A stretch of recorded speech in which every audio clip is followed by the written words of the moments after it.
Geneva Cruz, ginawang motibasyon ang kanyang pagbabalik eskwela upang maging mabuting ehemplo siya sa kanyang anak at mga kabataan.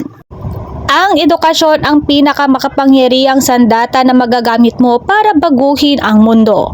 Ito ay mga salita mula kay Nelson Mandela.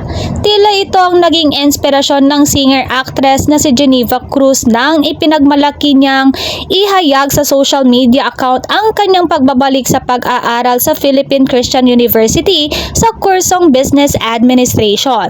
Ayon pa sa kanyang Instagram post, natagalan siya upang makabalik muli sa pag-aaral sa kolehiyo.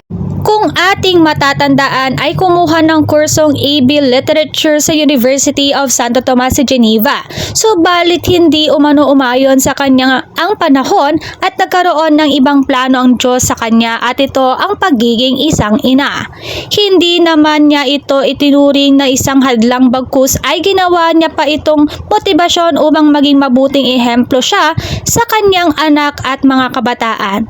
Totoo nga niya ang paborito niyang kasabihan na if there's a will, there's a way.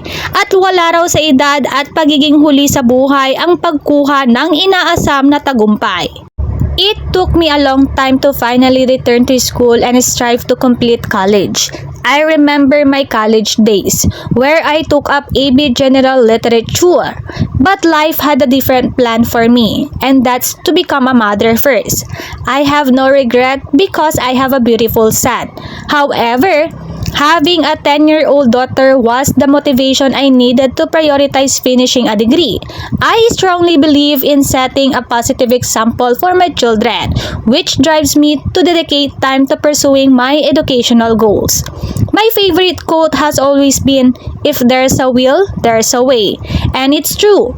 You can always find time to prioritize and pursue what is important to you if you really want to.